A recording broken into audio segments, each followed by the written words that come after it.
Welcome, everybody. I'm Christian Diaz, owner of Envision Fitness and Nutrition. Today we have Lili. Lili is a coach at Envision, and she is also known as the Booty Girl. First of all, tell us why they call you the Booty Girl. I don't really know exactly where that started, but I definitely have taken a lot of time to learn about glute growth particularly, and a lot of my clients that come to me maybe not having a lot back there, and so they usually are just like, well, I want to grow my glutes, but I want to lose my stomach. That's the typical client that I get, and I just tell them it's a lot more than you think. And I usually ask like what they're doing for it already, and they're like, well, I do hip thrusts and I squat sometimes, and and then I'm like, okay, and what is your diet like? And that's what Christian came to me with when I went to him. I was like, I'm getting so bulky, and he was like, what are you eating? And I was like, everything. So so that's typically how it goes. And then I usually offer a meal plan and a structured training program for all lifters, whether that's you're just getting into it or you've been in the gym for a long time or whatever. But usually it's like the typical person is, I'm doing everything, but it's not working. Yeah. And that's where I come in. So, backstory on Lili. Lili was a client of Envision. You started group training, I would say, 4 years ago? Mm-hmm. Did that for a couple years, then decided to go on her own. And over time, I started working individually with Lili, and we had a big transformation, and I think that's what got her into coaching. Well, I remember asking you because I did notice your communication. You were very good with one-on-one with people, and I thought that your story could motivate a lot of these younger women. And particularly we spoke about a specific persona, right? Young, thin, right? Looking to grow, especially because you've had so much growth in your journey, and I thought that you could definitely help these girls because you have a very attractive personality that people tend to follow. And you were very nervous at the beginning. I think you didn't believe that you were able to do it, and I just kept pushing and pushing and pushing until you decided to do it. So tell us a little bit more about that experience. Well, it was really when I think we lost like 20-ish pounds, and I was like, oh, whoa, like seeing your body transform like in front of your eyes is something that not a lot of people get to experience. So when I did it and started to change those habits, because before I got into the gym, I didn't lift a weight ever. I grew up a dancer, so it was just I ate whatever I wanted and was still able to appear thin because I was just working it off. And then once dance stopped, I just started to put on some weight. And so, I went to Christian, and then, we did that. And then he was like, well, you could maybe do this as a job. And I was like, in denial, because I wouldn't think that I could influence anyone or teach anyone anything or anyone would want to listen to me. And so I got my first client, Brianna, and I couldn't have asked for a better first client because she really stuck to it and trusted me. And so she came to me. I get a lot of postpartum mothers, so she was postpartum. She just wanted to make more healthy habits and learn how to properly train, and that's when I got my first kind of result. And that took a long time. That took like 6 months before you could really, see, which is ideally like the amount of time that it takes to really see changes is a while.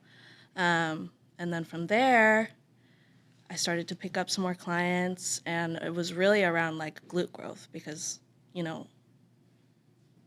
especially with social media and everything, I feel that people kind of just are like, okay, this is what you need to do. This is how you need to work out. But no one talks about the nutrition and protein and all that stuff. What do you think so you're saying that most of these women are they not eating the right amount of things? Are their macros off? Yeah. Are their calories too low? What are some of the things that you are finding? What I find a lot with most girls when I ask them what they're eating is like, oh, I have like one meal a day. And then, but they're like, I still look like this. You know what I mean? Like I still have body fat. And then I ask what their one meal a day is, and it's like McDonald's or Starbucks or something eating out. And it's like, okay, yeah, you're eating one meal a day, but you're not getting enough protein or nutrients from any of your food. And usually I'm like, are you feeling tired all the time? They're like, I'm exhausted all the time. And I'm like, okay. And as soon as they start following a meal plan, like that's what I noticed when I first started like caring about nutrition, is like I had sustained energy throughout all day. And so, yeah, I think that just switching up, you don't even have to it's not about the workouts a lot of the time. It's just, you could switch up your diet, get some steps in, and like you'll lose weight. And then from there, that's where the training comes in. But I really think locking down your nutrition first is the biggest step, which is the hardest step too. Describe your client. What would you say? Because you have a very specific type of client. I remember when I first spoke to you, I caught on to that. I caught on to all the girls that would follow you and they hype you up. And we talked about this individual person. Describe your client, the type of client that you normally get. Usually it's younger, like 20s, 30s. And they typically are already into the gym. I haven't really gotten a lot of clients that haven't been at all. And it's the Starbucks coffee in the morning and like 1 or 2 meals later on. And typically they come to me with like, they say that they have a pouch, or they point to their body. They're like, I want to lose fat here, here, here, but I want to grow this, and blah, blah, blah. And then I feel like with social media, a lot of these days, they're like, well, you have to choose to cut or bulk. And that's, especially for someone that's new to the gym, it's not just cut or bulk. When you start eating enough protein to fuel your workouts and carbs and healthy fats, you can lose body fat and, put on good quality muscle. It's called Newbie gains, I guess is what it is. So a lot of the time in the very beginning, clients will be like, oh, I'm losing weight, or the scale's not moving. The scale's not moving, but I see my body changing every single day. My jeans are fitting looser. Like, what's going on? And it's like, well, you're putting on muscle. And their face when I tell them that, they're like, oh my God, like I see my body changing. And I remember that feeling for the first time when I was like, oh my gosh, my body's completely different. So that really is a cool thing to see. Yeah. So now you've gone through. So you've been coaching now for over a year. You obviously started doing the weekend booty classes, which brought a lot of attention to you. You also just went through a bodybuilding phase. You did your first bodybuilding show. What was that like? I know that you came from a different type of nutrition style that I originally taught you, and then I remember telling you like this is on a new level, and obviously you hired a different coach specifically for bodybuilding. How different is a bodybuilding prep? The amount of work that it requires in comparison to just general coaching. Yeah. Well, it was nothing that I expected at all. I didn't think that my food would ever get as low as it did, and my cardio would get as high as it did. There was nothing that could have prepared me for it, honestly. I thought going into it, like, I knew it'd be hard because everyone says it's hard, but once you're in the trenches, I was just like, oh wow, this is not easy. This is probably one of the hardest things that I've done in my life. So with a prep, you're chasing a clock, right? So if you sign up for a show, you're like, I want to be ready for this show by this time. and I was doing Santa Cruz, so I was like, I have to do this. This is hometown. And with that, it's like if you're chasing a time, your cardio is going to increase, your food's going to get lower and lower and lower. You can't expect to just ride out on one diet the entire time. Like, there's going to be changes. There was changes week to week. So I wouldn't recommend bodybuilding to anyone personally, because after the show I fell into like a very hard place and it's not for a normal person, and I wouldn't push it upon anyone. If I wouldn't say like, oh, you should go do this, because it's hard mentally, but I think that if you are looking for a challenge, then go for it. But Yeah, so just so we talk numbers, in comparison to when you first dieted for the first time that you were just trying to lose some weight, right? What was the lowest your calories got? I think the lowest my calories got were probably like 13. Yeah. And I don't like to put anybody below 1,200. Yeah. I think 1,200 is like, that's the end, and then we have to reverse diet you back up so that you can later on start to push a little bit more. And even then, like, I can eat. It's I still love to eat. pretty low. So that was low for me then. And then What about at your the competition? at the end of my competition, I was sitting at like a little under 900 calories. And and then your cardio, what was the most you did back then? And then what was... I've always like enjoyed cardio. It's kind of like a good time for me to like think and listen to music or whatever it is. So I've always done like 30 to an hour. I think during that cut, I would do like 50 minutes to an hour daily.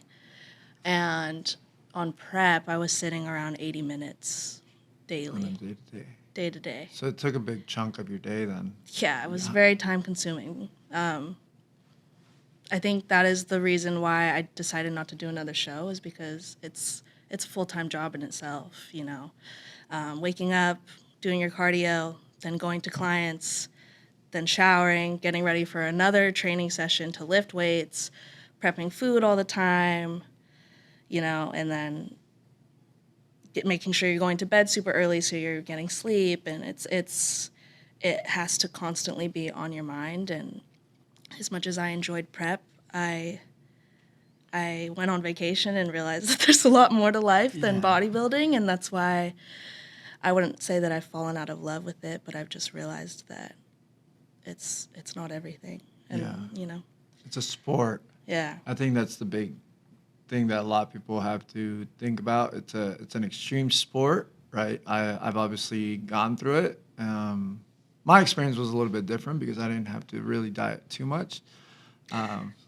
I did. Sorry. But obviously, like any other sport, it requires a lot of attention, and it requires a lot of time and discipline to be able to stick through it. And it requires a lot of sacrifice, right? So for our daily human being that has kids, that has a family, bodybuilding can be very challenging because it's a very selfish sport that requires a lot of time just for yourself. And at least what I've found for myself is taking time away from my business, taking time away from my clients, taking time away from my family, and not talking about, and we're not even including the cost, right? The cost wasn't, for me, it just didn't make sense, at least for me. When I first went through it a couple times, it was like when I added up all the money that I was spending on supplements, coaching, posing, at least for me, it was like 21 pounds of meat a week. Like, it was so expensive. And, it was great because it brings a lot of attention, especially for coaches. I think it opens up the doors at the beginning to get the attention. But after a while, for me, it was more of like, okay, let's use all this money that I'm spending and put it into a business and try to grow something out of it. Have you noticed that it's taken a toll on your business Totally. with the amount of time that you had to take off? Yeah, I had to take a week off, and not only like technically timing, but just mental capacity. I found myself just trying to get through a session with a client, going into the session feeling like, how am I going to do this? Like, how am I going to speak for an hour? I don't know. I mean, that sounds like so stupid, right? Why is that? Because you had low energy? Or? Yeah, I mean, when you don't have enough food in your body to give you energy, it's at the end of the day, it's like pure just heart and caffeine. A lot of monsters. Lots of energy drinks. But I've noticed that I wasn't able to be present as much as I normally would like to with my clients. And I find myself thinking about, okay, I have 2 hours to my next meal. And then, okay, I need to go to bed by this time because I have to get up early to do cardio and blah, blah, blah, blah, blah. And that's just, for me, that's not a way to live. I really like to talk and not only be there for my clients as a coach, but as someone to open up to. And I've been told a lot that I'm someone that can talk and give advice, and people like to open up to me. And so not only in my sessions is it just like, okay, this many reps, this many that, but sometimes we're sitting there just simply talking about life and their struggles, and like I know what's going on in their life. I'm like, how's this going, or what's going on here? How's that new job? It's more than just a coach. It's I don't want to say friend, but almost like a friend. Yeah. So. Do you feel like a lot of people need more support outside of just obviously food and exercises? Yeah. Do you think that's something that separates you from other coaches? I think so. I think that sometimes people are just looking for someone to listen because they don't get that in their, everyday life from either their partner or their family. And that's hard to not have someone to, talk to, or someone that has an unbiased opinion, like a therapist. It's like, you tell me what's going on in your life, and I'm not gonna, I don't have an opinion or coming into it or a bias. So they really tend to open up, and I've had clients cry to me and text me later like, hey, thank you so much for like being there, because I don't feel like I could talk about this with anyone else, friends or family. And so that's something that's really special that I get to do. So do you think that social media plays a big impact on how people currently feel about themselves, how they see themselves in the mirror? What is some of the inside information that you've been getting or that you see based off people's actions? Not only seeing it, but experiencing it myself, having a fitness account, it's just flooded with so much information and so many people showing off their bodies and being like, this is how much I eat to stay lean, and this is what I eat in a day to stay lean as a 21-year-old, or whatever. This is what I'm eating to lose weight, and it's like so much. It's so much. And it's hard. It's hard to be able to be like, okay, well, this girl's this small and she's eating this much, but I'm eating like way under and I'm still like this. Or I feel like with social media right now, there's a big like skinny epidemic. People are jumping onto weight loss medication, Ozempic and Tirzepatide, Tirzepatide, and kind of just finding a quick fix. And that's okay. There's nothing wrong, in my opinion, with those drugs as long as you have those healthy lifestyle habits in place already. But if you don't have those habits in place, then you hop off the medication and the weight comes right back. So I feel like a lot of people are fitness is becoming bigger, but not necessarily in the right way sometimes, especially with females. I think everyone's just trying to get very thin. It's coming back. Yeah. Yeah, fitness, I feel like the industry tends to have trends, and usually they last a few years. Obviously, we're going through the running era. Everybody's doing running, and what's the other? High rocks. Mm-hmm. It used to be CrossFit back then. Now Pilates is on. What's your take on all these trends and all these different sorts of exercise? About what do you think? Do you think that strength training is the best is the best way to do it? Do you think that Pilates? Do you think that yoga, running? What's your take on all of it? I don't necessarily think that strength training is like the only possible way to stay fit. I think that everyone has an outlet. For me, back then, like that was dance. For other people, it's soccer. As long as you have some sort of physical outlet to get your energy out and, you know, if that's like your therapy. But as long as you maintain a healthy nutrition for the most part, you know, still live a little, I think that's important. But I mean, I feel like so many people, like especially bodybuilders, are like, oh my God, we're the healthiest people and lifting is the only way to go. And it's like, some people just don't like to do it. Some people don't like lifting weights. Some people would rather go on a run. But as long as you're, you know, fueling yourself correctly and enough for whatever it is you like to do, then great. I know Pilates is becoming really big, and that's great. You're still moving your body, getting in steps, but I don't think strength training is necessarily the, you know, end all be all. But I do have a lot of clients that come to me, they're like, I like to do Pilates and I like to do, you know, go on runs and stuff, and we still fit that in, but with a little strength training here and there, as far as like people wanting a certain aesthetic, you know, if you are wanting to build a butt, you do have to, like, you know, do the hip thrusts and the squats. And I feel like a lot of girls, a big thing I'm seeing is like how to grow a butt without doing this exercise, like hip thrusts. And it's like, you know, you just have to learn to like it or do it, because these are the things you have to do in order to do it. Well, where can people find you? You can find me at Lili_lifts, LILAY_lifts, on Instagram. And you can DM me or fill out an application in my bio. I also offer booty classes on Saturdays, 7 and 8 a.m. And if you have any questions about that or are scared or, you know, whatever it is, you can talk to me. And yeah. Well, there you have it. If you're looking to get rid of the pouch, build a butt, or have a friend talk to Lili, she'll be happy to help you. Thank you.